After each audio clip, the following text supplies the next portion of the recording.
Hello friends, good evening and welcome to the success Kendra. Friends देखिए, आज इस session में हम लोग बीपीएससी टीआरई 3.0 यानी कि बीपीएससी टीचर 3.0 री एग्ज़ाम जून 2024 में जो लिया जाएगा, साथ ही साथ बीपीएससी टीआरई 4.0 जिसका एग्ज़ाम अगस्त 2024 में निर्धारित है। फ्रेंड्स उसके लिए देखिए 1992 से लेकर के अब तक टीआरई में जो साइंस में फिजिक्स के प्रश्न पूछे गए हैं बीपीएससी के द्वारा, उन सभी प्रश्नों को आज हम लोग एक ही सेशन में डिस्कस कर लेंगे। और इसी प्रकार से मैंने आपको बिहार का इतिहास और साइंस में बायोलॉजी को कवर करा दिया था। इसके बाद मैं आपको केमिस्ट्री भी कवर करवा दूंगा इसी प्रकार से।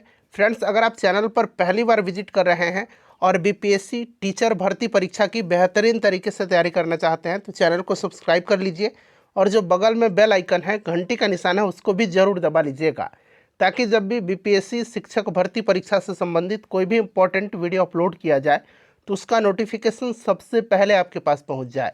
तो चलिए फ्रेंड्स, बिना देरी किए हुए सेशन आज का स्टार्ट करते हैं। एक बार सभी लोग प्लीज़ जल्दी से सेशन को लाइक कर दीजिए और इसका लिंक फटाफट किसी भी एक ग्रुप में जहाँ कहीं भी आप हैं वहाँ पर शेयर कर दीजिए। तो चलिए फ्रेंड्स, सेशन आज का अब हम लोग स्टार्ट करते हैं। तो फ्रेंड्स जैसे मैंने आपको बताया है कि इस सेशन में हम लोग बीपीएससी टीआरई 3.0 यानी कि बीपीएससी टीचर 3.0 जो री एग्ज़ाम जून 2024 में लिया जाएगा, उसके लिए देखिए बीपीएससी के द्वारा 1992 से लेकर के अब तक जितने भी साइंस में फिजिक्स के प्रश्न पूछे गए हैं, भौतिक विज्ञान के प्रश्न पूछे गए हैं, उन सभी प्रश्नों को आज हम लोग एक ही सेशन में डिस्कस करेंगे। इससे पहले इसी प्रकार मैंने आपको बायोलॉजी यानी कि जीव विज्ञान कवर कराया हुआ है। जिन्होंने भी नहीं देखा है ज़रूर देख लीजिएगा, लिंक आपको डिस्क्रिप्शन बॉक्स में मिल जाएगा। चलिए स्टार्ट करते हैं। यहाँ पर आप देख सकते हैं भौतिक विज्ञान और प्रत्येक प्रश्न के नीचे यहाँ पर आपको लिखा मिल जाएगा कि यह प्रश्न जो है बीपीएससी के द्वारा किस वर्ष और किस एग्ज़ाम में पूछा गया है। यहाँ पर देख सकते हैं ये प्रश्न जो है आपको 65वीं बीपीएससी री एग्ज़ाम 2020 में पूछा गया प्रश्न है। प्रश्न की विद्युत धारा की इकाई क्या है? आंसर सबको कमेंट करना है। चलिए बताइए कि विद्युत धारा की इकाई क्या है, और जो भी मैं एक्सप्लेन करूँगा उसको भी ध्यानपूर्वक ज़रूर सुनेंगे। इससे क्या होगा कि एक प्रश्न के साथ साथ आपके 2 से 3 प्रश्न जो हैं कवर होते चलेंगे। बताइए विद्युत धारा की इकाई क्या है? तो देखिए विद्युत धारा की जो एसआई इकाई है ये एम्पियर है, आपको भी पता है। कूलम जो है ये आवेश का है और वाट जो है ये पावर का है, शक्ति का है।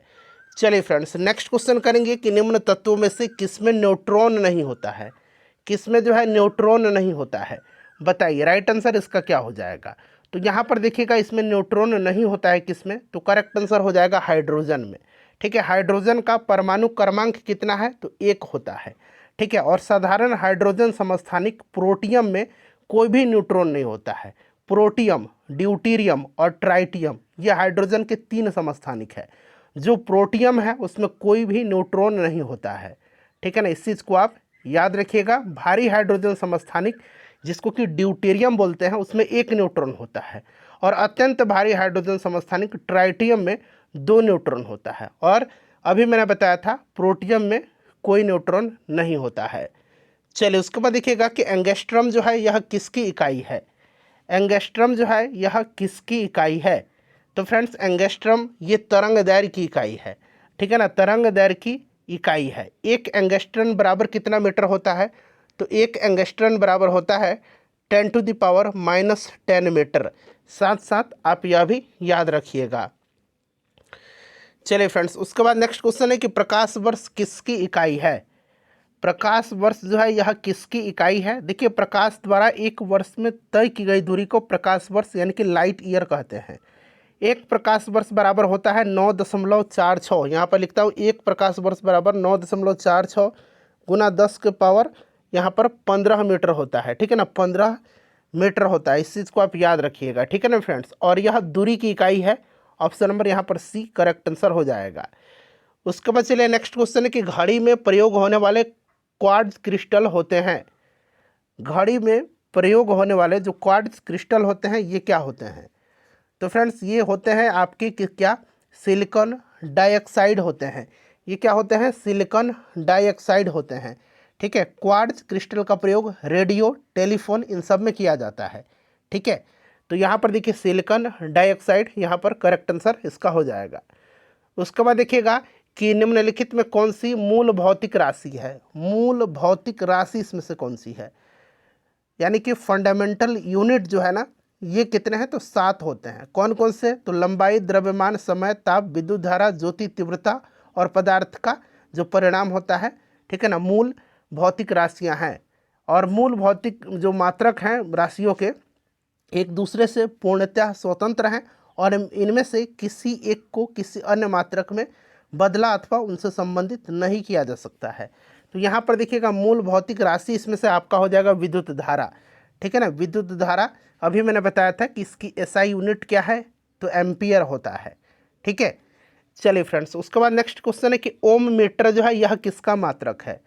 ओम मीटर जो है यह किसका मात्रक है, तो फ्रेंड्स ओम मीटर जो है यह मात्रक है किसका, प्रतिरोधकता का, ठीक है। यह प्रतिरोधकता का इलेक्ट्रिकल रेजिस्टिविटी का मात्रक है, ठीक है। किसी पदार्थ की वैद्युत प्रतिरोधकता से क्या होता है, उस पदार्थ द्वारा विद्युत के प्रवाह का विरोध करने की क्षमता का पता चलता है, ठीक है। और इसकी एसआई यूनिट ओम मीटर होता है, ठीक है ना, ओम मीटर होता है।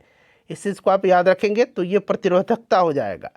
इसी प्रकार से मैंने बायोलॉजी कवर कराया हुआ है, बिहार का इतिहास कवर कराया हुआ है, ज़रूर देखिएगा। देखिए प्रकाश वर्ष इकाई है, तो अभी हमने कवर किया हुआ है कि यह दूरी का है, ठीक है ना। दूरी यहाँ पर राइट आंसर हो जाएगा। एक प्रकाश वर्ष बराबर 9.46 गुना 10 के पावर 15 मीटर होता है, अभी मैंने आपको बताया भी है। चलिए हर्ट्ज में क्या मापा जाता है। देखिए हर्ट्ज में क्या मापा जाता है, तो फ्रेंड्स ये आवृत्ति मापा जाता है। और आपको पता है कि इसे किस तरह से हम लोग निरूपित करते हैं, HZ से निरूपित करते हैं। और देखिए एक सामान्य मनुष्य जो होता है ये 20 हर्ट्ज से लेकर के 20,000 हर्ट्ज, 20,000 हर्ट्ज बोलिए, या इसको 20 किलो हर्ट्ज भी आप बोल सकते हैं। तो एक सामान्य मनुष्य जो है 20 हर्ट्ज से लेकर के 20,000 हर्ट्ज तक की आवृत्ति की ध्वनि को सुन सकने में सक्षम होता है। तो ये रेंज भी आप याद रखिएगा, ये प्रश्न पूछा जाता है, ठीक है। चलिए आवृत्ति को मापा जाता है, आवृत्ति को मापा जाता है किसमें, हर्ट्ज में मापा जाता है, ठीक है ना। तो यहाँ पर देखिए हर्ट्ज करेक्ट आंसर हो जाएगा।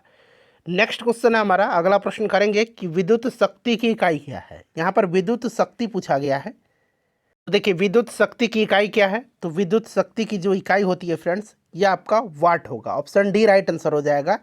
और देखिए याद होगा आपको विद्युत शक्ति P = क्या होता है, W/T होता है, ठीक है ना, यानी कि वर्क अपॉन टाइम होता है।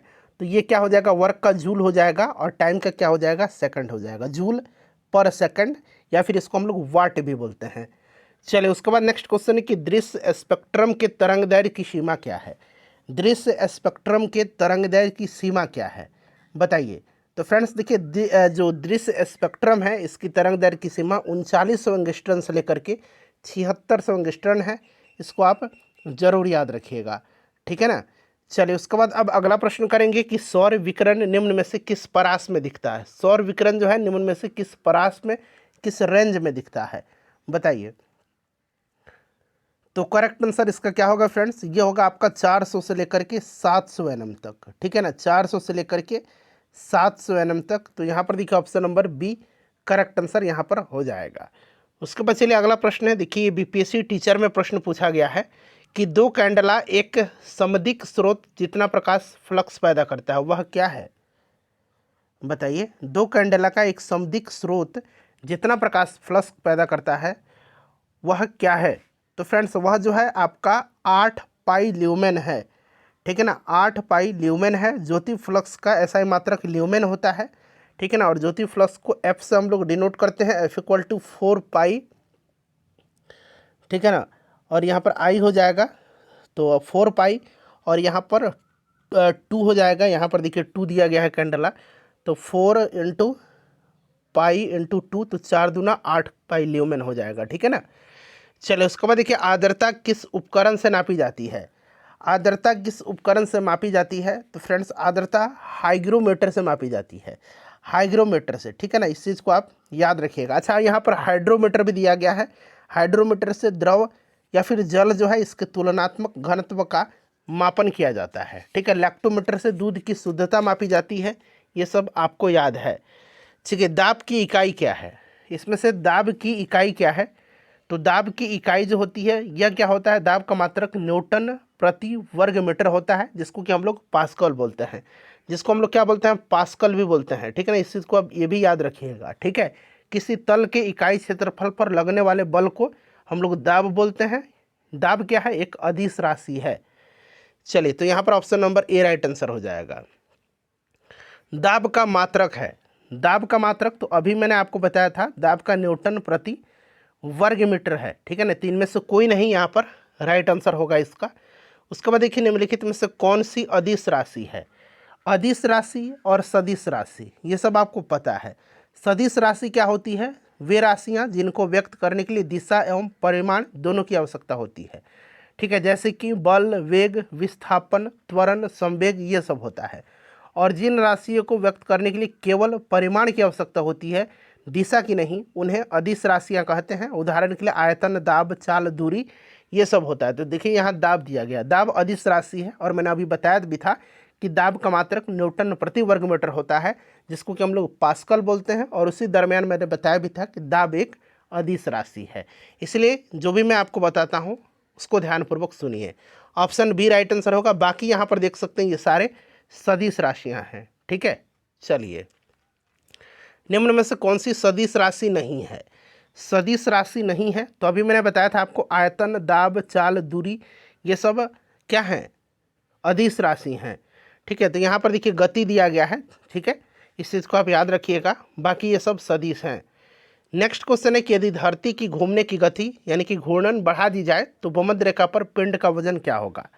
यदि धरती की जो घूर्णन है उसको बढ़ा दिया जाए तो भूमध्य रेखा पर पिंड का वजन क्या होगा।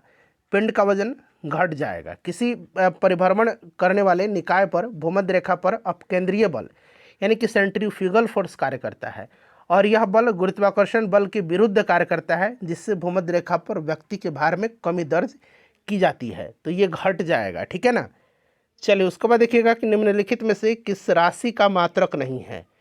किस राशि का मात्रक नहीं है इसमें से, बताइए। तो देखिए ये विकृति हो जाएगा। विकृति एक विमाहीन राशि है, अर्थात इसका कोई भी मात्रक नहीं है। ठीक है, चलिए, उसके बाद देखिए निम्न में से किस तरीके से 1 वोल्ट व्यक्त किया जा सकता है। 1 वोल्ट व्यक्त किया जा सकता है। तो 1 वोल्ट आपको याद है ना, 1 वोल्ट बराबर क्या होता है, बताइए। 1 जूल, 1 वोल्ट बराबर क्या होगा, 1 जूल बटा कूलम्ब होता है। ठीक है ना, तो यहाँ पर देखिए जूल प्रति कूलम्ब, 1 जूल प्रति कूलम्ब कहाँ पर दिया गया, ऑप्शन ए में दिया गया है। ठीक है, 1 वोल्ट को 1 कूलम्ब के विद्युत आवेश के प्रति जूल की ऊर्जा खपत करने के रूप में परिभाषित किया जाता है। ये चीज़ आप जानते भी हैं। चलिए, निम्नलिखित में से कौन सा न्यूटन की गति के तीसरे नियम का उपयोग करता है। न्यूटन की गति के तीसरे नियम का उपयोग करता है, बताइए। न्यूटन का गति का तीसरा नियम क्या कहता है, प्रत्येक क्रिया के लिए एक समान और विपरीत प्रतिक्रिया होती है। तो इसमें से आपका तीरंदाजी में न्यूटन गति के तीसरे नियम का उपयोग होता है। तो ऑप्शन ए राइट आंसर यहाँ पर हो जाएगा। ठीक है ना, चलिए, उसके बाद देखिएगा कि रासायनिक गुणों को अपरिवर्तित रखते हुए एक परमाणु के नाभिक में जोड़े जाने वाले कण क्या हैं। एक वस्तु के रासायनिक गुणों को अपरिवर्तित करते हुए एक परमाणु के नाभिक में जोड़े जाने वाले कण हैं।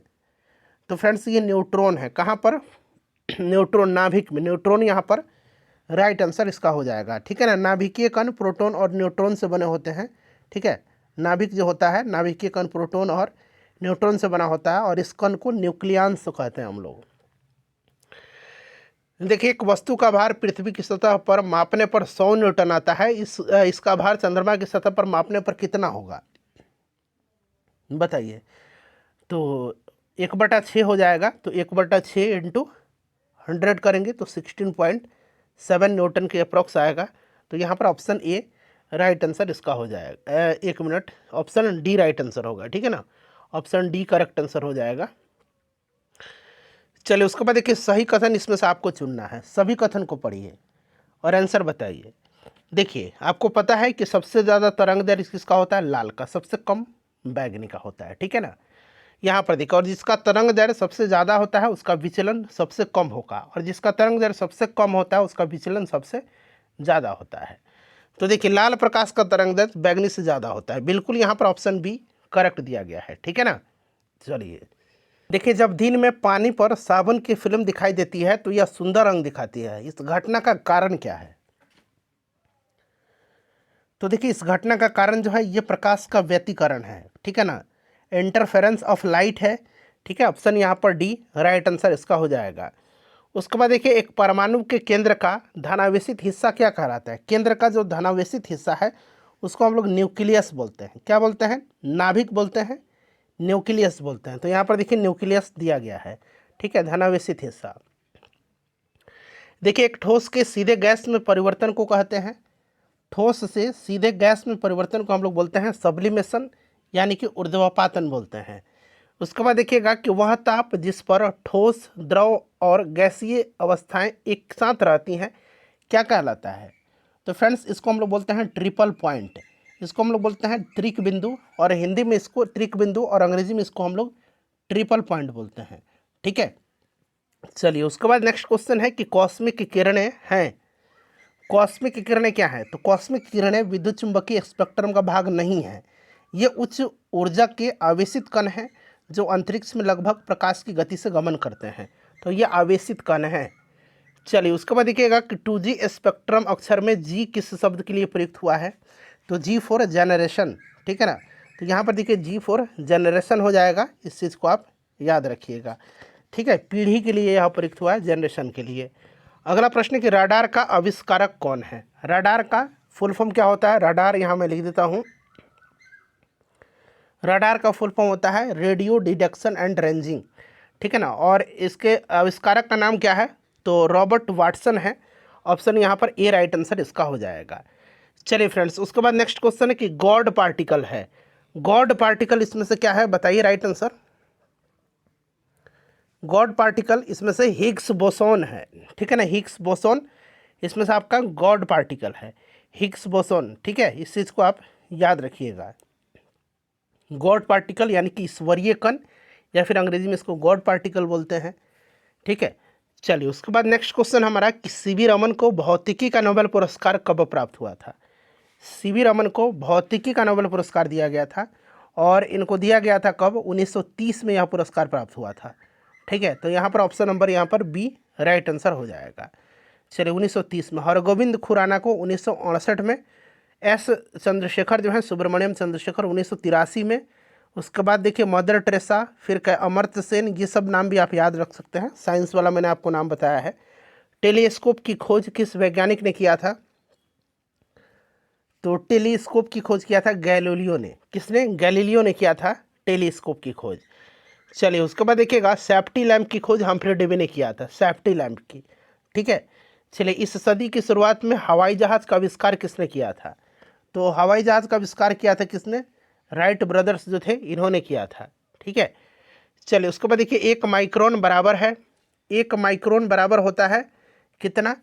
तो 1 माइक्रोन बराबर 10⁻³ mm होता है, यानी कि 1/1000 mm यहाँ पर राइट आंसर होगा, जो कि ऑप्शन नंबर यहाँ पर देखिए सी में दिया गया है। इस तरह से भी आप याद रखिएगा, ठीक है। देखिए 40 डिग्री सेल्सियस का मान फ़ारेनहाइट स्केल में पूछा जा रहा है, तो आपको फार्मूला याद रखना है फ़ारेनहाइट और सेल्सियस वाला। तो ये 9/5 हो जाएगा इंटू सी प्लस 32 होगा।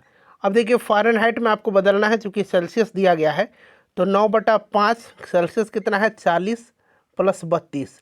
अब देखिए ये 5/40, 9/72 प्लस 32 कितना हो जाएगा? 2 दूना 4, 7 3 10, 104 डिग्री फ़ारेनहाइट। ऑप्शन यहाँ पर ए राइट आंसर होगा, ठीक है। फॉर्मूला सिर्फ याद रखिएगा। चलिए, उसके बाद देखिएगा कि क्रोमेटोग्राफी की तकनीक का प्रयोग होता है। तो देखिए क्रोमेटोग्राफी की जो तकनीक है इसका प्रयोग होता है किसमें? विटामिन और प्रोटीन के पृथक्करण में किया जाता है। और प्रारंभ में क्रोमेटोग्राफी तकनीक का उपयोग पदार्थों को उनके रंग के आधार पर अलग करने में भी किया जाता है। तो अलग करने में भी और रंग वाला भी मैंने बताया था आपको, ठीक है, उनके रंग के आधार पर अलग करने और एक मिश्रण से पदार्थों को अलग करने में। तो एक से अधिक यहाँ पर इसका राइट आंसर होना चाहिए था, ठीक है। चलिए, एक से अधिक होगा। गति को सर्वप्रथम किसने परिभाषित किया था? गति को सर्वप्रथम परिभाषित किसने किया था? तो फ्रेंड्स ये गैलीलियो ने किया था। गैलीलियो ने ही सर्वप्रथम एक समान रेखीय गति को परिभाषित किया था, और उनके अनुसार प्रति इकाई समय में तय की गई दूरी को हम लोग स्पीड कहते हैं, गति कहते हैं। उसके बाद न्यूटन ने पिंडों और वस्तुओं की गति का वर्णन करने के लिए गति का जो नियम है वो प्रतिपादित किया था। यहाँ पर गैलीलियो राइट आंसर होगा। चलिए उसके बाद देखिएगा कि लोलक की जो कालावधि है, टाइम पीरियड है, वो किस पर निर्भर करती है, बताइए। देखिए सरल लोलक की जो कालावधि है, टाइम पीरियड है, यह लोलक की लंबाई पर निर्भर करती है। यानी कि टी इक्वल टू क्या होगा, 2π√L/g होगा। ठीक है ना, इस चीज़ को आप याद रखिएगा। तो यहाँ पर correct answer option number B हो जाएगा, लंबाई के ऊपर निर्भर करती है। चलिए उसके बाद नेक्स्ट क्वेश्चन हम लोग कर लेंगे। अगला प्रश्न है कि बल गुणनफल है, तो force equal to mass into acceleration है, यानी कि मास माने द्रव्यमान और ये माने त्वरण, द्रव्यमान और त्वरण का। ठीक है, और बल का SI मात्रक न्यूटन होता है, ध्यान रखिएगा। देखिए त्वरण ज्ञात करने के लिए सही सूत्र कौन सा है, बताइए। तो ए इक्वल टू क्या है, V-U/T होता है। ठीक है, चलिए यहाँ पर ए जो है आपका एक्सेलरेशन है, V final velocity, U initial velocity और T टाइम है। ऑप्शन ए राइट आंसर होगा इसका। देखिए अलग अलग द्रव्यमान की दो वस्तुएं चंद्रमा की सतह के पास स्वतंत्र रूप से गिरने से क्या होगा,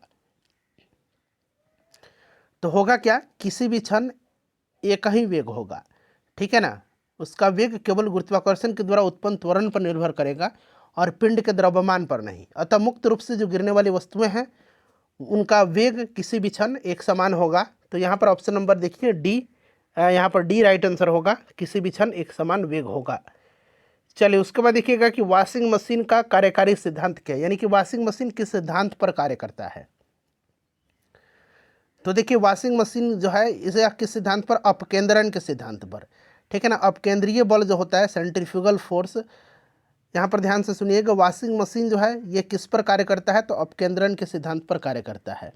और देखिएगा कि प्रतिक्रिया बल जो परिमाण में अपकेंद्रीय बल के बराबर होता है, परंतु जिसकी दिशा अपकेंद्रीय बल की विपरीत अर्थात केंद्र से बाहर की ओर होती है, उसी को हम लोग सेंट्रीफ्यूगल फोर्स यानी कि अपकेंद्रीय बल कहते हैं। कपड़ा साफ करने वाला मशीन, दूध से मक्खन निकालने वाली मशीन, ये सब अपकेंद्रीय बल के सिद्धांत पर कार्य करता है। चलिए निम्नलिखित में से कौन सी राशि सदिश नहीं है, तो सदिश मैंने बताया था, इसमें से सदिश कौन सा नहीं है, तो देखिए आयतन सदिश नहीं होगा, बाकी वेग, बल, विस्थापन ये सदिश राशियां हैं। देखिए पदार्थ के संवेग और वेग के अनुपात से कौन सी भौतिक राशि प्राप्त होगी, संवेग यानी कि आपका P और V के अनुपात से। तो P इक्वल टू mv होता है, आपको पता है, यहाँ से V कैंसिल हो गया, बचा m, यानी कि द्रव्यमान प्राप्त होगा। ठीक है, चलिए 1 किलोमीटर दूरी का तात्पर्य, सिंपल सा क्वेश्चन है, 1000 मीटर होगा। चलिए उसके बाद देखिए 1 पिकोग्राम बराबर होता है, 1 पिकोग्राम बराबर कितना होगा, तो देखिए 1 पिकोग्राम बराबर कितना होगा, तो 1 पिकोग्राम बराबर होगा 10⁻12 ग्राम के। ठीक है, चलिए उसके बाद देखिएगा कि आप एक लिफ्ट में खड़े हैं और लिफ्ट के फर्श पर आपके भार द्वारा लग रहा बल जो है ये क्या होगा, बताइए। आप एक लिफ्ट में खड़े हैं, लिफ्ट के फर्श पर आपके भार द्वारा लग रहा बल क्या होगा, बताइए। तो फ्रेंड्स ये लिफ्ट के 9.8 मीटर प्रति सेकंड के त्वरण से नीचे आते समय शून्य होगा। ठीक है ना, चलिए अगला प्रश्न है कि यदि एक पंख, एक रबड़ की गेंद और एक लकड़ी की गेंद निर्वात में एक समान ऊंचाई से स्वतंत्रतापूर्वक एक साथ गिर रहे हैं तो क्या होगा, बताइए। तो सिंपल सा बात है, तीनों एक साथ ज़मीन पर पहुंचेंगे। ठीक है ना, तो यहाँ पर देखिए तीनों एक साथ ज़मीन पर पहुंचेंगे। प्रकाश की गति किसके बीच से जाते हुए न्यूनतम होगी, प्रकाश की गति न्यूनतम, तो प्रकाश की गति न्यूनतम किस में से होगी, इसमें से बताइए।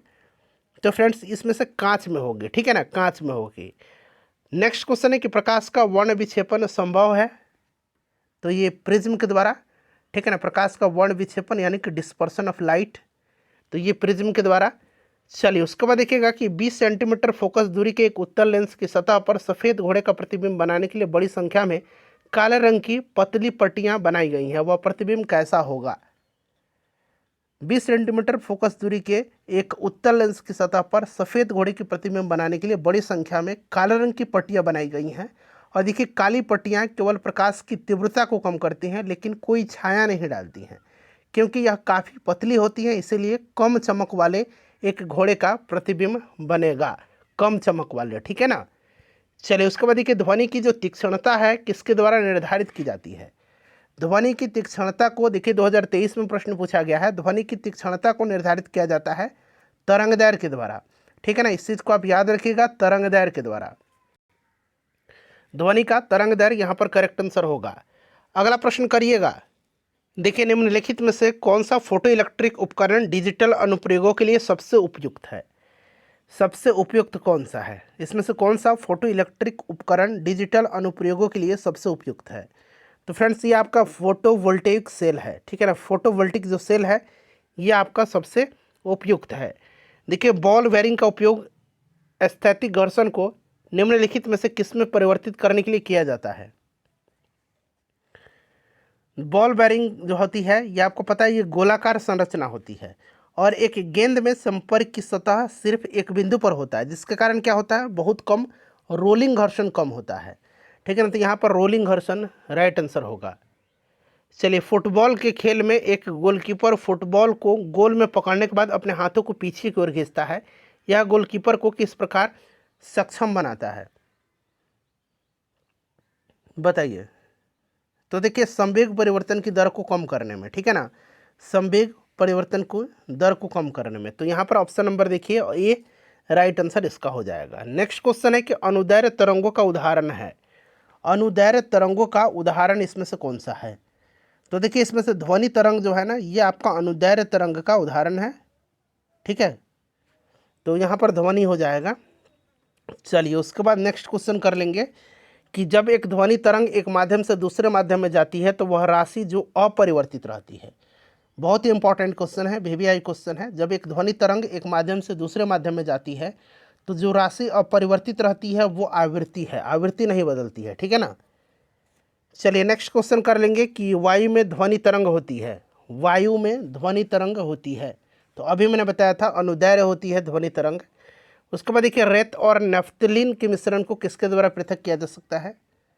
तो सब्लिमेशन के द्वारा। रेत और नेफ्थलीन जो है ना, नेफ्थलीन सब्लिमेशन ऊर्ध्वपातन के द्वारा, ठीक है। चलिए विद्युत धारा की इकाई फिर से पूछा गया है, तो सिंपल सा क्वेश्चन, विद्युत शक्ति की, नोट धारा, शक्ति है ये, ठीक है ना। तो वाट होगा, विद्युत धारा का एम्पियर होता है, ठीक है। चलिए फ्रेंड्स उसके बाद देखिए निम्नलिखित में से कौन सा सही सुमेलित नहीं है। इसमें से बताना है आपको कौन सा सही सुमेलित नहीं है। यहाँ पर देखिए गैल्वेनोमीटर विद्युत प्रतिरोध ये गलत दिया गया। गैल्वेनोमीटर का प्रयोग क्या है, एक छोटी विद्युत धारा को रिएक्टर करने में के लिए किया जाता है, ठीक है ना। तो यहाँ पर ऑप्शन डी, बाकी ये सारे सही दिए गए, ये वाला गलत है। चलिए उसके बाद देखिएगा कि टरबाइन और डायनेमो से बिजली प्राप्त करने में किस ऊर्जा को विद्युत ऊर्जा में परिवर्तित करते हैं। टरबाइन और डायनेमो से बिजली प्राप्त करने के लिए किस ऊर्जा को विद्युत ऊर्जा में परिवर्तित करते हैं।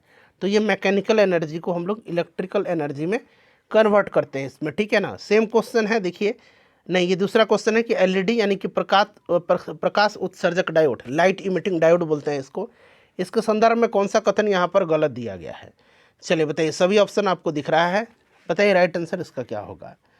तो यहाँ पर आप देखेंगे फ्रेंड्स एलईडी के संदर्भ में कौन सा कथन गलत है। तो ऑप्शन नंबर सी को ध्यान से पढ़िए, एलईडी में पारा प्रयुक्त होता है जो मनुष्य के लिए हानिकारक है, ये कथन गलत दिया गया है, ठीक है।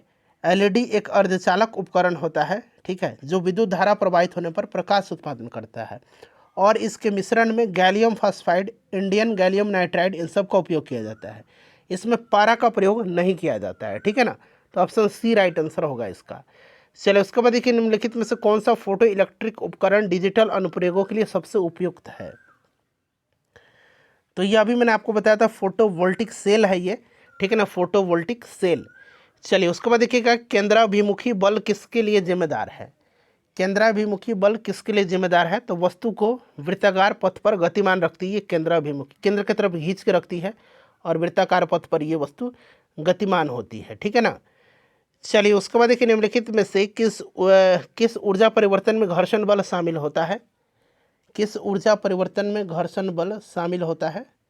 तो गतिज ऊर्जा से ऊष्मा ऊर्जा में, ठीक है ना, गतिज ऊर्जा से ऊष्मा ऊर्जा में, ठीक है। चलिए नेक्स्ट क्वेश्चन है कि एक बस सीधे रास्ते पर चल रही है, अचानक बस जो है ये दाईं ओर मुड़ी, ठीक है ना, बस दाईं ओर मुड़ी अचानक एक तेज मोड़ लेती है तो बैठे यात्री किस तरफ जाएंगे, तो दाईं ओर घूरी है तो यात्री बाईं की तरफ मुड़ जाएंगे। सिंपल सा क्वेश्चन है, बाईं ओर झुकेंगे। चलिए उसके बाद देखिएगा कि एक संगीत कार्यक्रम में देखिए एक संगीत कार्यक्रम में ऑर्केस्ट्रा बजाने से पहले एक सितार वादक तनाव को समायोजित करने की कोशिश करता है और स्ट्रिंग को उपयुक्त रूप से बांधता है। ऐसा करके वह क्या ठीक करने की कोशिश करता है, तो वो क्या करा, अन्य वाद्य यंत्रों की आवृत्ति के साथ जो सितार स्ट्रिंग है उसकी आवृत्ति को। ऑप्शन ए राइट आंसर इसका होगा।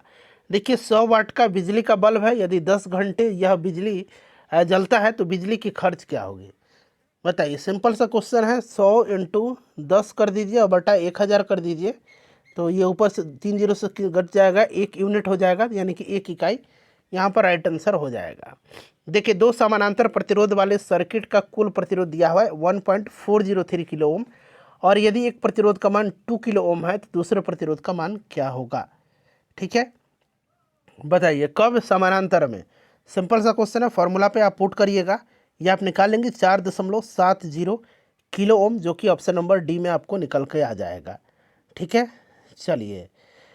चलिए नेक्स्ट क्वेश्चन करेंगे। यहाँ पर देखिए एक प्रतिरोध का मान दे रखा है और कुल प्रतिरोध है। कुल प्रतिरोध आपको पता है आर इक्वल टू क्या होता है, R1 into R2 upon R1 plus R2। कुल प्रतिरोध है और एक प्रतिरोध का मान दे रखा है, पुट करिएगा, दूसरा निकाल लीजिए।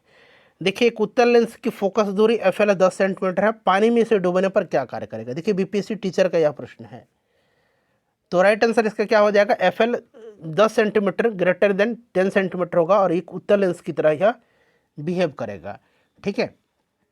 चलिए डुबाया जाएगा तो इसकी फोकस दूरी 10 सेंटीमीटर बढ़ जाएगी और उत्तल लेंस की भांति बिहेव करेगा।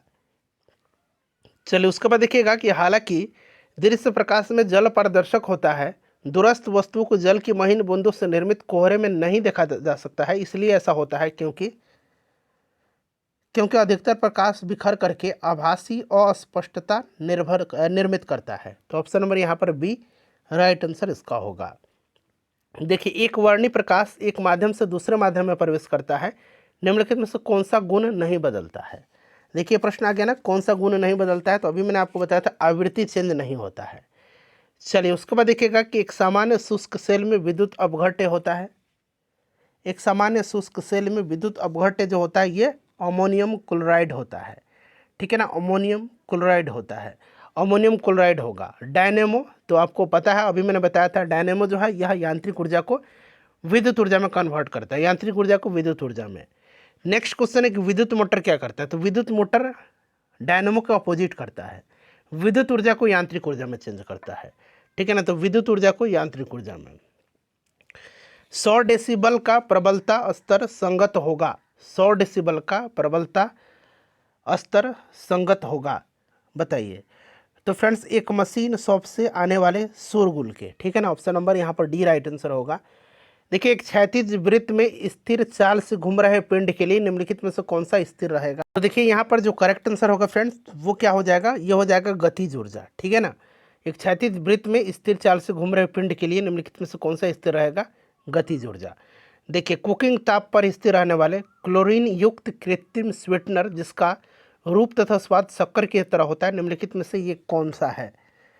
अच्छा क्वेश्चन है, ये क्या है फ्रेंड्स, तो ये आपका है सुक्रालोज, ठीक है ना, ये सुक्रालोज है, यह सुक्रालोज है, ठीक है। चलिए उसके बाद देखिएगा कि दृष्टि की खराबी निकट दृष्टि को किस नाम से जाना जाता है। निकट दृष्टि को हम लोग जानते हैं किस नाम से, मायोपिया है, और दीर्घ दृष्टि दोष को हम लोग हाइपरमेट्रोपिया के नाम से जानते हैं। तो इनमें से कोई नहीं, मायोपिया नहीं दिया गया है। चलिए मायोपिया वह बीमारी है जिसमें व्यक्ति देख नहीं पाता है, तो व्यक्ति देख नहीं पाता है दूर की वस्तु स्पष्ट रूप से, ठीक है ना। मायोपिया निकट दृष्टि दोष में नज़दीक की वस्तु तो स्पष्ट दिखाई देती है लेकिन दूर की वस्तु स्पष्ट दिखाई नहीं देती है, और अवतल लेंस का उपयोग करके निकट दृष्टि दोष को ठीक किया जा सकता है। चलिए उसके बाद देखिएगा कि निकट दृष्टि दोष किसके प्रयोग से उपचारित किया जा सकता है। अभी मैंने बताया है आपको अवतल लेंस से, और दीर्घ दृष्टि दोष को उत्तल लेंस के द्वारा। चलिए उसके बाद देखिए अवतल दर्पण द्वारा बनाया गया प्रतिबिंब वास्तविक उल्टा और वस्तु के आकार के बराबर होता है, वस्तु की स्थिति कैसी होनी चाहिए, बताइए। तो फ्रेंड्स ये आपका होना चाहिए कहाँ पर, तो वक्रता के केंद्र पर, ठीक है ना, वक्रता के केंद्र पर। चलिए उसके बाद नेक्स्ट क्वेश्चन है हमारा कि विद्युत धारा निम्न में से किस उपकरण से मापी जाती है। तो विद्युत धारा को मापा जाता है एमीटर से, ठीक है ना, एमीटर यहाँ पर करेक्ट आंसर हो जाएगा। चलिए उसके बाद नेक्स्ट क्वेश्चन हमारा कि विद्युत धारा किस उपकरण से मापी जाती है। देखिए प्रश्न रिपीट भी हुआ है, तो एमीटर यहाँ पर राइट आंसर होगा। देखिए अगला प्रश्न है कि फोटो इलेक्ट्रिक सेल एक ऐसा उपकरण है जो कि, तो फोटो इलेक्ट्रिक सेल एक ऐसा उपकरण है जो कि प्रकाश ऊर्जा को विद्युत ऊर्जा में बदलता है, प्रकाश ऊर्जा को विद्युत ऊर्जा में, ठीक है। चलिए उसके बाद देखिएगा कि प्रकाश में 7 रंग होते हैं, रंगों को अलग करने को का तरीका क्या है। तो सिंपल सा क्वेश्चन है, इसको एक क्या करेंगे, प्रिज्म से जब गुजारेंगे तो ये 7 रंग में कन्वर्ट हो जाएगा, मतलब बदल जाएगा। एक प्रिज्म से रंगों को अलग किया जा सकता है। प्रकाश वर्ष का संबंध किससे है, स्टार्टिंग में ही बताया था, दूरी से है, ठीक है। देखिए प्रश्न कितना रिपीट होता है फिजिक्स में। नेक्स्ट क्वेश्चन कर लेंगे। अगला प्रश्न हमारा कि यदि किसी ऐनक के लेंसों की शक्ति +2 डायोप्टर है तो इसकी फोकस दूरी क्या होगी। +2 डायोप्टर यहाँ पर दे रहा है, तो फोकस दूरी इक्वल टू क्या होगा, 1 लेंस की क्षमता, जिसको हम लोग डायोप्टर से करते हैं, ये होगा आपका, ठीक है। यानी कि 1/2, यानी कि ये हमेशा किस में होना चाहिए, मीटर में होना चाहिए। तो ये आपका कितना होगा, ½ मीटर, यानी कि यहाँ पर सेंटीमीटर में दिया गया है, तो सेंटीमीटर में क्या करेंगे, ½ मीटर, यानी कि 100, यहाँ पर 50 सेंटीमीटर होगा, ठीक है ना। तो यहाँ पर देखिए 50 सेंटीमीटर होगा, option number C right answer हो जाएगा। चलिए 100 सेंटीमीटर में 1 मीटर होता है, तो ½ मीटर है तो 50 सेंटीमीटर होगा। चलिए चुंबकीय सुई किस तरफ संकेत करती है। तो चुंबकीय सुई जो है यह संकेत करती है उत्तर की तरफ में, ठीक है। तो यहाँ पर देखिए उत्तर राइट आंसर हो जाएगा। अगला प्रश्न है कि चुंबकत्व का अनुचुंबकनीय सिद्धांत निम्न में से किसके द्वारा प्रदर्शित होता है। चुंबकत्व का अनुचुंबकीय सिद्धांत जो है यह किसके द्वारा प्रदर्शित होता है। तो फ्रेंड्स ये प्लैटिनम के द्वारा, ठीक है। चलिए पीतल एक मिश्र धातु है, पीतल एक मिश्र धातु है, तो पीतल जिंक और तांबा का, ठीक है ना, जस्ता और तांबा का मिश्र धातु है, याद रखिएगा, क्लियर। चलिए उसके बाद नेक्स्ट क्वेश्चन है कि श्वेत प्रकाश को नली में कैसे उत्पन्न करते हैं। श्वेत प्रकाश को नली में कैसे उत्पन्न करते हैं। तो तंतु को गर्म करके, ठीक है ना, तंतु को गर्म करके। चलिए तो यहाँ पर देखिए option number B right answer होगा इसका। देखिए आइंस्टीन को नोबेल पुरस्कार जो है किस कार्य पर मिला था उनको। तो इनको 1921 में भौतिकी के क्षेत्र में नोबेल पुरस्कार प्रदान किया गया था, और प्रकाश विद्युत प्रभाव की व्याख्या और इसके नियम का आविष्कार के लिए। तो यहाँ पर देखिए प्रकाश विद्युत प्रभाव होगा। आपेक्षिकता का सिद्धांत निम्न में से किस वैज्ञानिक ने प्रस्तुत किया था। तो देखिए आपेक्षिकता का जो सिद्धांत है यह अल्बर्ट आइंस्टीन ने जो है प्रस्तुत किया था। नेक्स्ट क्वेश्चन है हमारा, देखिए क्वेश्चन नंबर 100 है कि विद्युत उत्पन्न करने के लिए कौन सी धातु का उपयोग किया जाता है। तो विद्युत उत्पन्न करने के लिए यूरेनियम का इस्तेमाल किया जाता है, तो यूरेनियम हो जाएगा। उसके बाद देखिए कमरे को ठंडा किया जा सकता है। कमरे को ठंडा कैसे किया जा सकता है। तो देखिए कमरे को ठंडा कैसे किया जाता है, संपीड़ित गैस को छोड़ने से कमरे का तापमान कम हो जाता है, जिससे कि कमरा ठंडा हो जाता है संपीड़ित गैस छोड़ने से। चलिए आमतौर पर सुरक्षा फ्यूज़ लगाने के लिए प्रयोग होने वाला तार किस पदार्थ का बना होता है। आमतौर पर सुरक्षा फ्यूज़ लगाने के लिए प्रयोग होने वाला तार जो होता है यह बना होता है टीन और शीशे की एक मिश्र धातु का, ठीक है ना, टीन और शीशे का एक मिश्र धातु से। इस चीज़ को आप याद रखिएगा। निम्न में से कौन सा ऊष्मा का सबसे अधिक कुचालक है। सबसे अधिक कुचालक पूछा गया है, तो इसमें से सबसे अधिक जो होगा ये पारा होगा, ठीक है। देखिए ऑडियोमीटर क्या नापता है। ऑडियोमीटर जो है ये क्या नापता है। तो ऑडियोमीटर के द्वारा हम लोग नापते हैं ध्वनि की तीव्रता, ठीक है ना, तीव्रता यहाँ पर राइट आंसर हो जाएगा। इस चीज़ को आप याद रखिएगा, ठीक है। चलिए उसके बाद नेक्स्ट क्वेश्चन है, यदि बल को न्यूटन में और दूरी को मीटर में प्रदर्शित किया जाता है तो कार्य को प्रदर्शित किया जाएगा। तो कार्य को किस में प्रदर्शित किया जाएगा, जो वर्क है उसको जूल में, ठीक है ना। चलिए उसके बाद देखिए अति चालक का लक्षण क्या है। अति चालक का लक्षण, तो अति चालक का लक्षण जो है ये आपका क्या होगा। इसका आंसर आप लोग मुझे कमेंट करके बताइए, आप लोग इसका आंसर कमेंट करके मुझे बताइए।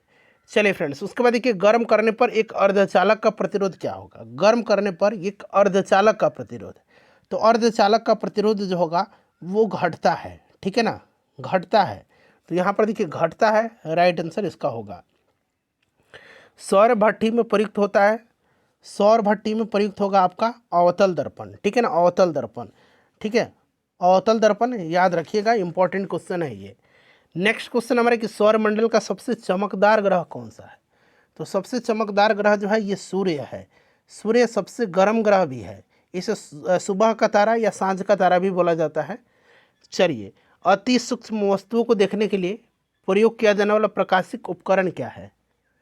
अति सूक्ष्म वस्तुओं को देखने के लिए प्रयोग किया जाने वाला प्रकाशिक उपकरण जो है ये आपका माइक्रोस्कोप है। ठीक है ना, माइक्रोस्कोप राइट आंसर होगा इसका। चलिए, भारत द्वारा हाल ही में प्रक्षेपित अंतरिक्ष यान चंद्रयान-2 के एक भाग लैंडर का नाम क्या है? तो लैंडर का नाम जो है चंद्रयान का ये आपका विक्रम है, और जो आपका विक्रम नाम है इसका, और प्रज्ञान जो है ये रोवर का नाम है। तो यहाँ पर विक्रम होगा।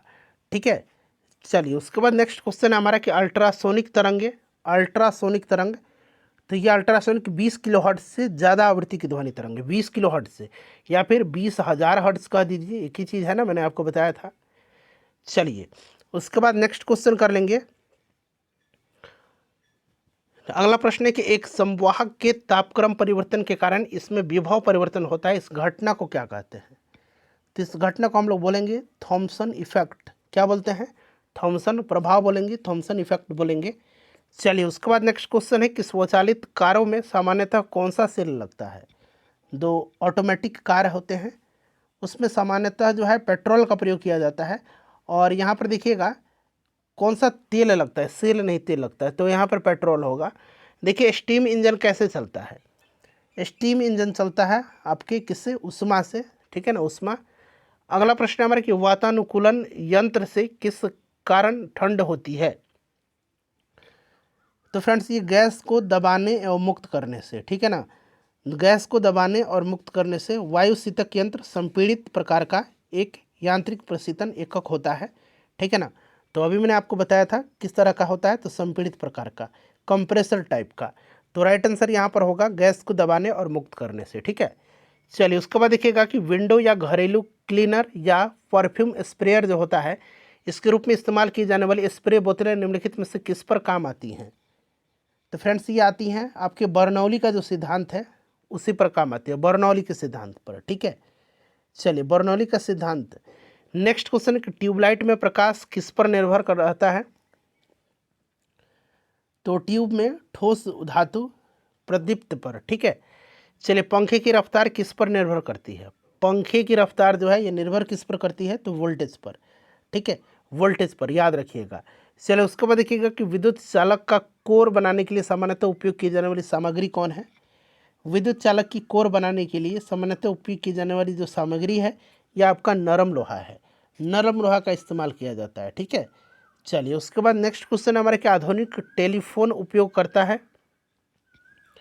तो ये रेडियो तरंग का इस्तेमाल करता है, रेडियो तरंग का। ठीक है, रेडियो तरंग का। घड़ी में समय नापा जाता है, घड़ी में समय नापा जाता है। तो फ्रेंड्स ये क्वार्ट्ज क्रिस्टल के द्वारा, क्वार्ट्ज का प्रयोग किया जाता है, मैंने बताया था ना। शीशे का उपयोग किया जाता है, शीशे का उपयोग, तो शीशे का उपयोग किया जाता है आपके प्रकाश संचरण हेतु। ठीक है ना, प्रकाश संचरण के हेतु शीशे का प्रयोग किया जाता है। उसके बाद चलिए अगला प्रश्न है हमारा कि विद्युत संचरण यानी कि ट्रांसमिट इलेक्ट्रिसिटी के लिए उच्च वोल्टेज जो होता है वोल्ट ग्रेड का उपयोग किया जाता है। कारण क्या है इसका? तो इसका कारण है उष्मा की हानि कम करने के लिए। ठीक है ना, उष्मा की हानि को कम करने के लिए। उसके बाद देखिए सैटेलाइट का उपयोग किया जाता है।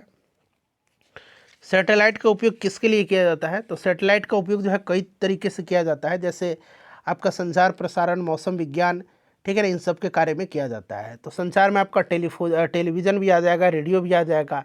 ठीक है ना, तो यहाँ पर एक से अधिक राइट आंसर होना चाहिए था।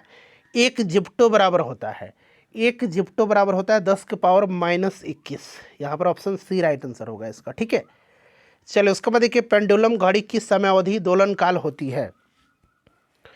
पेंडुलम घड़ी की, तो फ्रेंड्स ये 2 सेकंड होती है। ठीक है ना, पेंडुलम एक निश्चित बिंदु से लटके हुए पिंड को कहते हैं और गुरुत्वाकर्षण के प्रभाव में यह आगे और पीछे दोलन करता है। 2 यहाँ पर राइट आंसर होगा इसका। चलिए उसके बाद देखिए बैरोमीटर की ऊंचाई में अचानक वृद्धि इंगित करती है।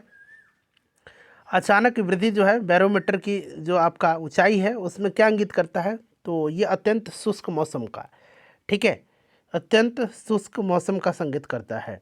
और अचानक जो गिरावट होती है ये आंधी तूफान का संकेत करता है। जो धीरे धीरे गिरावट होगी तो वर्षा की संभावना को व्यक्त करती है। देखिए बहुत ठंड के मौसम में पानी का खले स्थान दिया गया, जलीय जीवन को संरक्षित करने में मदद करता है, बताइए। तो पानी का विस्तार जो होगा ना, ये राइट आंसर होगा। अगला प्रश्न करेंगे। देखिए प्रश्न है कि निम्नलिखित में से ग्रीन हाउस गैस कौन सी है। इसमें से ग्रीन हाउस गैस कौन सी है। तो देखिए ग्रीन हाउस गैस की बात करते हैं, प्रमुख ग्रीन हाउस गैस, तो ये कार्बन डाइऑक्साइड है, मीथेन है, नाइट्रस ऑक्साइड है, जलवाष्प है, उसके बाद आपका हाइड्रोफ्लोरोकार्बन है और ओजोन है। तो यहाँ पर देखिए आपका CFC भी है, मीथेन भी है, ओजोन भी है, कार्बन डाइऑक्साइड भी दिया गया है। तो 1 से अधिक यहाँ पर राइट आंसर होगा। देखिए नाई की दुकान में 2 समतल दर्पण रखे जाते हैं, तो एक दूसरे के समानांतर रखे जाते हैं, ठीक है ना, एक दूसरे के समानांतर पर रखे जाते हैं। तो यहाँ पर देखिए एक दूसरे के समानांतर राइट आंसर होगा। देखिए बिल्ली के सुनने की आवृत्ति का विस्तार होता है। तो फ्रेंड्स ये 45 हर्ट्ज से लेकर के 64 हर्ट्ज, 45 हर्ट्ज से 64 किलो हर्ट्ज, यहाँ पर राइट आंसर इसका हो जाएगा, ठीक है ना। चलिए अगला प्रश्न करेंगे। चमगादड़ बिल्ली के सुनने की आवृत्ति, ठीक है ना। चलिए उसके बाद नेक्स्ट क्वेश्चन कर लेंगे। चमगादड़ जैसे आपका डॉल्फिन, ये सब जंतु जो पराध्वनि है ये उत्पन्न करते हैं। नेक्स्ट क्वेश्चन है हमारा कि जब देखिए पृथ्वी के चुंबकीय क्षेत्र में रखे गए दंड चुंबक जो है, जिसका उत्तरी ध्रुव भौगोलिक उत्तर दिशा की ओर स्थित है, उसके चारों उदासीन बिंदुओं की संख्या होगी। तो ये कितनी होती है। तो फ्रेंड्स ये 2 होती है, ठीक है ना, 2 होती है। यहाँ पर 2 राइट आंसर होगा इसका। उसके बाद देखिए बड़े शोरूम और डिपार्टमेंटल स्टोर में इस्तेमाल किया जाने वाला विजिलेंस दर्पण होता है। तो ये विजिलेंस दर्पण जो होता है बड़े शोरूम और डिपार्टमेंटल स्टोर में यूज करने वाला, यह आपका होता है उत्तल दर्पण, ठीक है। चलिए उसके बाद देखिएगा कि एक सुचालक को दूसरे चार्ज के लिए सुचालक के पास लाकर के बिना संपर्क बनाए चार्ज करने की प्रक्रिया क्या कहलाती है। तो फ्रेंड्स ये ये प्रक्रिया है, इसको हम लोग प्रेरण बोलते हैं, ठीक है। चलिए उसके बाद देखिएगा कि ठंडक के दिनों में लोहे के गुटके और लकड़ी के गुटके को प्रातःकाल छुए तो लोहा का गुटका ठंडा लगता है, कारण क्या है। सिंपल सा क्वेश्चन है, लकड़ी की तुलना में लोहा ऊष्मा का अच्छा चालक होता है। तो ऑप्शन नंबर यहाँ पर बी राइट आंसर होगा। उसके बाद देखिए एक पंखा गर्मी के मौसम में आराम की अनुभूति पैदा करता है, क्योंकि हमारा पसीना तेजी से वाष्पित होता है और हमें ठंडा अनुभव होता है। अगला प्रश्न कि कमरे में रखा रेफ्रिजरेटर का दरवाज़ा खोल दिया जाए तो क्या होगा। कमरा और गर्म हो जाएगा, ठीक है ना। आप क्या होगा, अंततः कमरे को थोड़ा गर्म कर सकते हैं, ऐसा नहीं कि फ्रिज का दरवाज़ा खोल दीजिए तो ठंडा हो जाएगा, नहीं। देखिए यदि रेफ्रिजरेटर के दरवाजे कुछ घंटे के लिए खुले छोड़ दे तो कमरे का तापमान क्या हो जाएगा, बढ़ जाएगा, ठीक है। क्या होगा, अभी मैंने आपको बताया था ना। देखिए प्रश्न 2 बार रिपीट हुआ है, 67वीं BPSC में भी पूछ लिया गया है। चलिए उसके बाद नेक्स्ट क्वेश्चन कर लेंगे। अगला प्रश्न हमारा कि निम्नलिखित में से गलत कथन का चयन करना है। ऑप्शन ई देख लीजिए और बताइए कौन सा इसमें से राइट होगा। तो यहाँ पर देखिएगा कौन सा कथन जो है इसमें से गलत है, गलत कथन का चयन करना है आपका।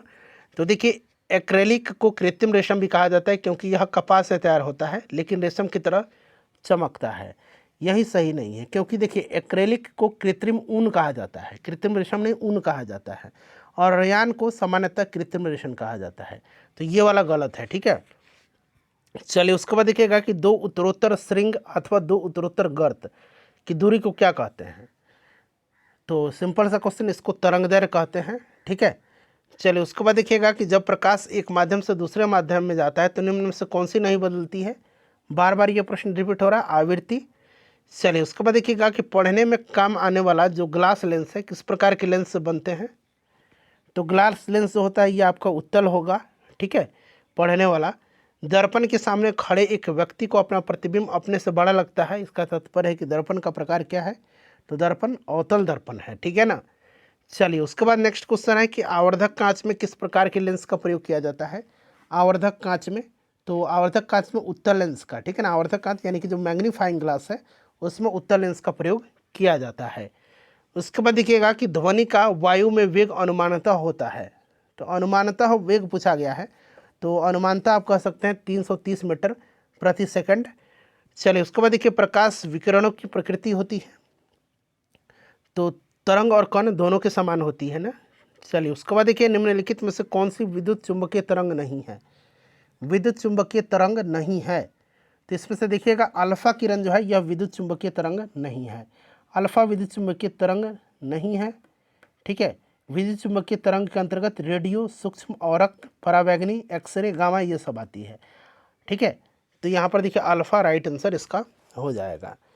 चलिए फ्रेंड्स, अगला प्रश्न करेंगे कि आकाश नीला लगता है क्योंकि, आकाश नीला लगता है क्योंकि लघु दीर्घ तरंग जो होती है, लघु तरंग दीर्घ तरंगों की अपेक्षा वायुमंडल द्वारा अधिक प्रकीर्ण होती हैं, प्रकीर्णन के कारण होता है। ठीक है ना।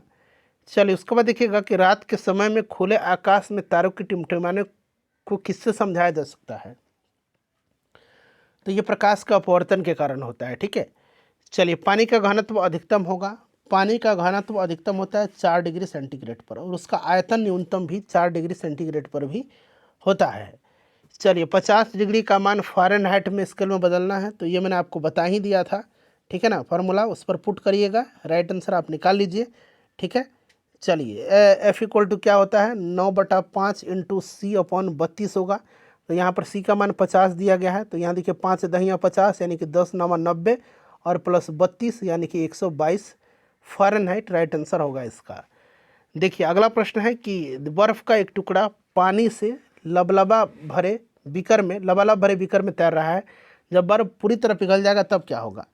तो कोई भी परिवर्तन नहीं होगा, जो वाटर लेवल है उसमें जल स्तर नहीं बदलेगा। ठीक है, चलिए उसके बाद देखिए वर्षा की बूंद गोलाकार आकृति के कारण क्या है इसका, तो सरफेस टेंशन है, पृष्ठ तनाव है। चलिए उसके बाद देखिए सबसे ज़्यादा सहायता होती है किसकी, तो सबसे ज़्यादा शहद की सहायता होती है। जो द्रव्य जितना गाढ़ा होगा वह उतने ही अधिक सायन वाला होता है। ठीक है ना, तो इस चीज़ को आप याद रखिएगा, शहद होता है सबसे ज़्यादा इसमें, उसके बाद खून का होगा, फिर उसका जल का होगा, फिर वायु की होगी। देखिए महासागर में ऊंची जल तरंगे कैसे आती हैं, महासागर में ऊंची जल तरंगे जो होती हैं ये आती हैं किसके कारण, चंद्रमा से। चलिए जब एक पत्थर को चांद की सतह से पृथ्वी पर लाया जाता है तो पृथ्वी पर लाया जाता है तो इसका भार बदल जाएगा, परंतु इसका द्रव्यमान नहीं बदलेगा, इस चीज़ को आप ध्यान रखिएगा। ठीक है, चलिए उसके बाद नेक्स्ट क्वेश्चन है हमारा कि प्रेशर कुकर में खाना जल्दी पकता है क्योंकि, कारण क्या है, तो उच्च दाब के कारण पानी उच्च तापमान पर उबलने लगता है। ठीक है, तो ऑप्शन नंबर यहाँ पर बी राइट आंसर हो जाएगा। चलिए उसके बाद नेक्स्ट क्वेश्चन कर लेंगे कि सौर ऊर्जा निम्न में से किससे प्राप्त होती है। तो सौर ऊर्जा सूर्य से प्राप्त होगी। चलिए उसके बाद देखिए सूर्य पर ऊर्जा का निर्माण होता है तो किसके द्वारा, नाभिकीय संलयन के द्वारा होता है। ठीक है ना। चलिए उसके बाद अगला प्रश्न हमारा कि प्रथम भारतीय उपग्रह आर्यभट्ट कब छोड़ा गया था, तो इसको 1975 में छोड़ा गया था, 19 अप्रैल 1975 को।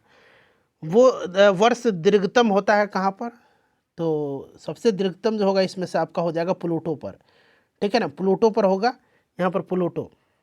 उसके बाद देखिए विद्युत चुंबकीय तरंगों का वेग होता है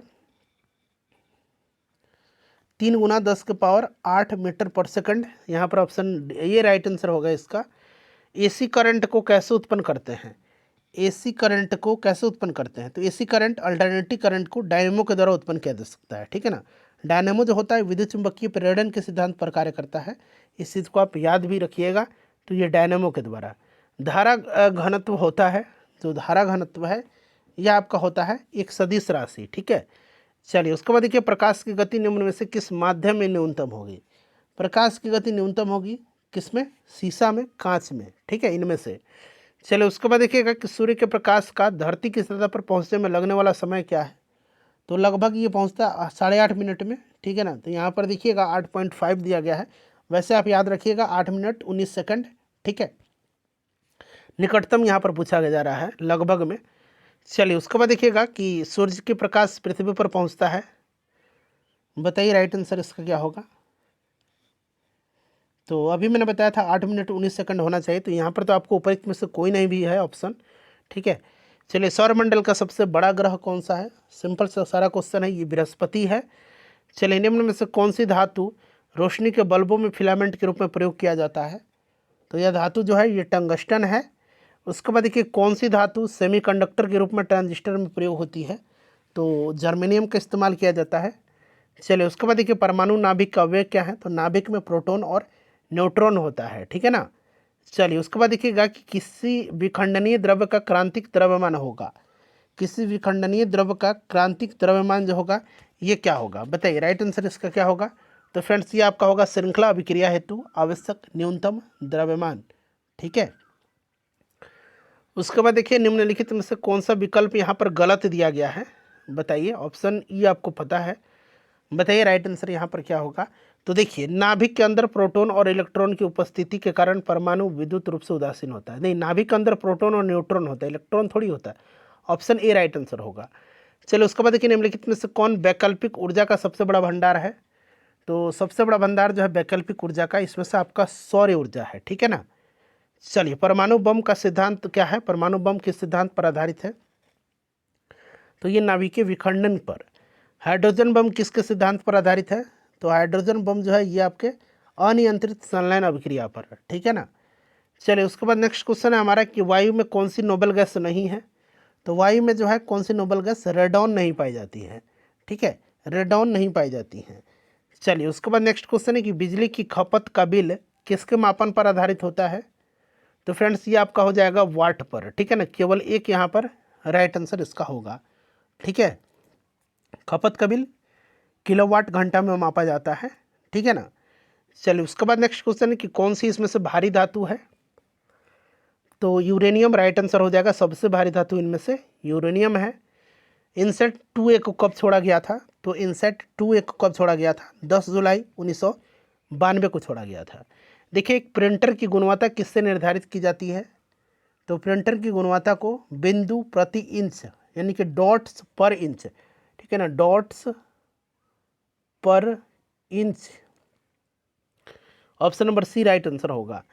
देखिए प्रयोगशाला में विकसित हीरे के संदर्भ में हीरे के बीज के रूप में किसका प्रयोग किया जाता है। तो फ्रेंड्स ये ग्रेफाइट का। ठीक है ना, ग्रेफाइट यहाँ पर करेक्ट आंसर होगा। देखिए बुलेट प्रूफ जैकेट बनाने के लिए उपयोग किया जाने वाला फाइबर क्या है। तो ये आपका केवलर है। ठीक है ना, केवलर का इस्तेमाल किया जाता है। देखिए अगला प्रश्न है कि HMX का पूर्ण रूप क्या है, बताइए।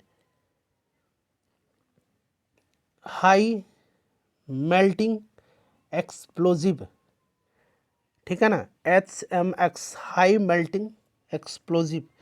तो यहाँ पर देखिए हाई मेल्टिंग एक्सप्लोजिव यानी कि केवल एक। ठीक है, चलिए निम्नलिखित में से कौन सी कंप्यूटर की भाषाएं हैं, कंप्यूटर की भाषा कौन सा है। तो इसमें से सारा का सारा कंप्यूटर का भाषा कोबरा, पाइथन, स्किल, जावा। ठीक है ना।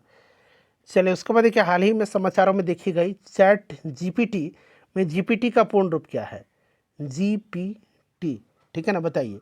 तो चैट जीपीटी का फुल फॉर्म क्या होता है, देखिए जनरेटिव प्री ट्रेंड ट्रांसफ़र। ठीक है ना, तो ऑप्शन यहाँ पर ए राइट आंसर हो जाएगा। निम्नलिखित में से कौन सा कंप्यूटर की भाषा नहीं है, इसमें से देखिए फास्ट नहीं है। अगला प्रश्न हमारा कि निम्नलिखित में से कौन सी तकनीक 5G मोबाइल संचार नेटवर्क द्वारा सक्षम की जाएंगी, बताइए राइट आंसर इसका क्या होगा। तो फ्रेंड्स ये आपका हो जाएगा तीनों, internet of things, edge computing और नेटवर्क स्लाइसिंग। ठीक है ना, ऑप्शन नंबर यहाँ पर ए राइट आंसर इसका होगा। चलिए उसके बाद देखिएगा यहाँ पर मिलान करना है और नीचे कूट से राइट आंसर चुनना है। ये आखिरी क्वेश्चन है आज के सेशन का हमारा, अंतरिक्ष मिशन है और खोज है। तो यहाँ पर राइट आंसर मैं आपको बताता हूँ, बी करेक्ट आंसर हो जाएगा। ठीक है ना, यहाँ पर देखिए बी करेक्ट आंसर इसका हो जाएगा, यानी कि बी में क्या दिया गया है, 2 1 4 3।